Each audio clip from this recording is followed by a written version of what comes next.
Assalamualaikum warahmatullahi wabarakatuh, sahabat beriman.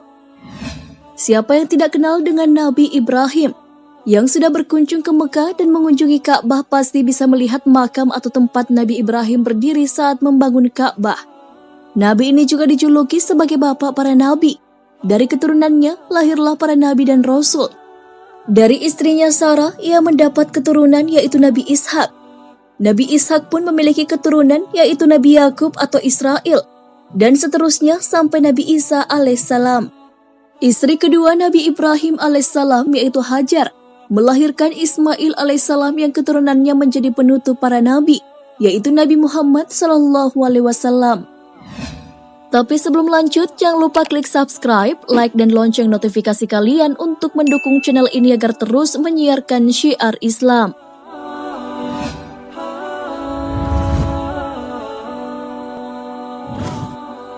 Nabi Ibrahim memiliki sifat yang jujur dan pemberani. Hal itu bisa dilihat dari kisahnya yang berdakwah kepada Raja Namrud yang terkenal otoriter. Nabi Ibrahim dengan keyakinan kebenaran akan wahyu ilahi ia mendakwah Raja Namrud untuk beriman kepada Allah Subhanahu wa Ta'ala dan meninggalkan berhala yang disembahnya. Keberanian Nabi Ibrahim terbukti dengan ia menghancurkan berhala-berhala tersebut. Penghancuran berhala itu terdapat dalam Al-Quran.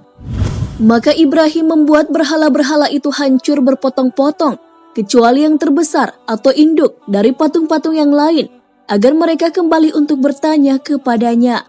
Quran Surah Al-Anbiya ayat 58. Setelah melihat berhala-berhala dan tempat peribadatan mereka hancur, Raja Namrud memerintahkan prajuritnya untuk menangkap pelaku perusakan tersebut.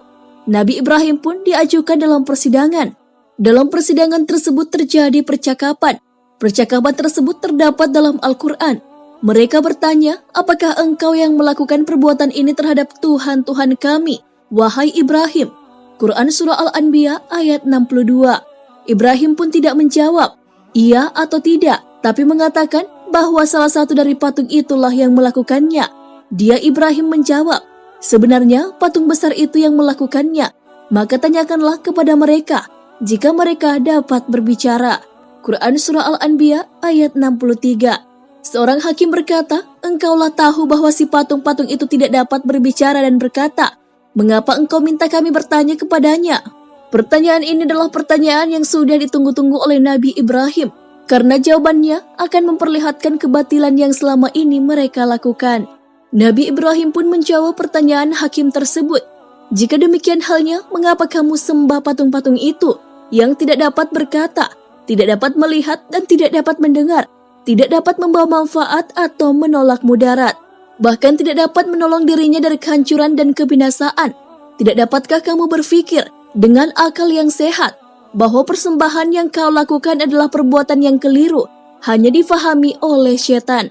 Mengapa kamu tidak menyembah Tuhan yang menciptakan kamu, menciptakan alam sekeliling kamu, dan menguasakan kamu di atas bumi dengan segala isi dan kekayaan? Walaupun dalam perdebatan kalah, Raja Namrud dan prajuritnya tetap menghukum Nabi Ibrahim karena terbukti sudah melakukan perusakan. Nabi Ibrahim harus dibakar hidup-hidup. Dalam kitab tafsir Al-Jalalain, karya Jalaluddin Al-Mahali dan Al-Syuuti dijelaskan bahwa mereka mengumpulkan kayu lalu membakarnya. Kemudian mereka mengikat Nabi Ibrahim dan melemparkannya ke dalam manjanik atau alat pelontar yang besar. Kemudian Nabi Ibrahim alaihissalam dilemparkan ke dalam api yang sudah menggunung tersebut. Raja Namrud pun bersama para pembesar kerajaannya tertawa gembira melihat hal tersebut. Mereka mengira Nabi Ibrahim akan habis terbakar. Namun kenyataannya Nabi Ibrahim tidak terbakar oleh api. Yang terbakar adalah tali-tali yang mengikatnya. Api itu pun lenyap panasnya dan tinggal cahaya saja. Nabi Ibrahim pun selamat dari kematian karena api tersebut menjadi dingin. Setelah beberapa hari, api pun padam dan Nabi Ibrahim keluar dari api unggun yang kayunya itu telah hangus menjadi abu. Ketika api itu padam, penduduk Babilonia dibuat terkejut ketika melihat Nabi Ibrahim keluar dari api dalam keadaan selamat. Mereka merasa heran dan takjub. Mereka tidak menyangka Nabi Ibrahim masih hidup, sedangkan api yang membakarnya sangat besar. Wajah Nabi Ibrahim berseri-seri dan tampak diliputi dengan cahaya dan kebesaran. Bahkan pakaian yang dipakai Nabi Ibrahim pun tidak terbakar, dan beliau tidak tersentuh sedikit pun oleh api. Api yang sesungguhnya memiliki sifat yang panas dan membakar, tapi Allah mengubahnya menjadi sejuk dan menyelamatkan.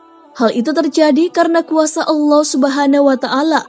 Api yang dinyalakan Raja Namrud untuk Ibrahim menjadi dingin karena perintah Allah. Hal itu sesuai dengan firman Allah Subhanahu wa Ta'ala. Bakarlah dia dan bantulah Tuhan-Tuhan kamu, jika kamu benar-benar hendak bertindak. Kami berfirman, hai api, menjadi dinginlah, dan menjadi keselamatanlah bagi Ibrahim. Mereka hendak berbuat makar terhadap Ibrahim, maka kami menjadikan mereka itu orang-orang yang paling merugi. Dan kami selamatkan Ibrahim dan Lut ke sebuah negeri yang kami telah memberkahinya untuk sekalian manusia. Quran Surah Al-Anbiya ayat 68 hingga 71. Allah memiliki kuasa atas segalanya. Hal itu sudah jelas dan telah ada dalam kitab suci Al-Quran. Sesungguhnya urusannya apabila dia menghendaki sesuatu, dia hanya berkata kepadanya, jadilah, maka jadilah sesuatu itu. Quran Surah Yasin ayat 82. Selain itu, Nabi Ibrahim juga memiliki keyakinan bahwa Allah akan menyelamatkan dan melindunginya. Pada saat Nabi Ibrahim alaihissalam dilemparkan ke dalam kobaran api, Malaikat Jibril datang menawarkan jasanya kepada Nabi Ibrahim. Apakah engkau memerlukan pertolongan dariku? Nabi Ibrahim pun menjawab, aku tidak memerlukan apa-apa darimu. Aku hanya memerlukan pertolongan dari Allah. Nabi Ibrahim berdoa dengan hasbunallah wa ni'mal wakil. Hal ini sesuai dengan hadis Nabi Muhammad SAW dari Ibnu Abbas. Hasbunallah wa ni'mal wakil diucapkan oleh Nabi Ibrahim ketika dilemparkan ke dalam api, dan juga Nabi Muhammad SAW sewaktu ia mendengar orang-orang itu sungguh telah menghimpun tentara buat memerangimu. Hadis riwayat Bukhari. Hingga keduanya selamat dari kebinasaan. Nabi Ibrahim yang tak terbakar oleh api ternyata bisa dijelaskan dengan penjelasan ilmiah. Api dan panas adalah bentuk energi yang dampaknya dihasilkan akselerasi vibrasi molekul yang akseleratif. Kalau dalam teori fisika baru, kesadaran manusia bisa memengaruhi materi. Fisikawan Csikszentmihalyi berpendapat bahwa perilaku acak partikel-partikel dalam gerak Brown dapat dipengaruhi oleh aktivitas manusia atas kemauannya sendiri. Kesadaran dapat menghasilkan sebuah medan biogravitasi yang dapat berinteraksi dan mengubah medan gravitasi pengendali materi. Berkaitan dengan kasus Nabi Ibrahim, kesadaran akan keyakinan bahwa Allah akan melindunginya, yang mengintervensi vibrasi molekul-molekul akselerasi dan menahan proses nyala api yang normal. Dilansir dari hikmatulimatwatch.org, lembaga seni bela diri Hikmatul Iman LSBDHI meyakini mukjizat para nabi adalah bentuk sempurna dari tenaga dalam. Seperti dalam kasus Nabi Ibrahim, setiap tubuh manusia memiliki potensi dingin, maka dalam tubuh beliau mengeluarkan energi dingin yang sangat besar untuk melawan energi panas dari api, sehingga terbentuklah shield atau perisai energi dingin. Materi badan Nabi Ibrahim dilapisi energi dingin melawan energi panas, maka energi yang terkuatlah yang akan menang, atau minimal kuantitas atau besarnya sama, terjadi keseimbangan. Gesekan energi dengan energi yang berlawanan biasanya memunculkan cahaya putih. Dalam hal ini, energi tubuh yang keluar dari tubuh Nabi Ibrahim membentuk shield energi dingin untuk melindungi pengaruh panasnya api. Dalam dunia persilatan ini disebut hawa dingin. Ada juga cerita lain di balik kisah Nabi Ibrahim. Pernah dengar bahwa cicak harus dibunuh? Kenapa cicak harus dibunuh? Ternyata ini terkait dengan kisah Nabi Ibrahim, bahwa dulu cicak berpihak kepada Raja Namrud saat Nabi Ibrahim dibakar. Oleh karena itu, Rasulullah menganjurkan untuk membunuh cicak. Dalam sebuah hadis, Rasulullah SAW menyebutkan bahwa dahulu cicaklah yang meniup dan memperbesar kobaran api yang membakar Ibrahim. Hadis riwayat Muslim. Menyikapi hadis ini, Syekh Utsaimin menyebutkan bahwa tindakan cicak yang meniup untuk membesarkan kobaran api yang membakar Nabi Ibrahim alaihissalam pertanda bahwa cicak adalah hewan yang memusuhi dakwah, ahli tauhid, dan keikhlasan para pejuang. Syarah Riyadus Salihin. Dari kisah Nabi Ibrahim tentunya banyak sekali hikmah yang bisa kita ambil. Yang pertama adalah tentang keyakinan kepada Allah yang mendatangkan pertolongan.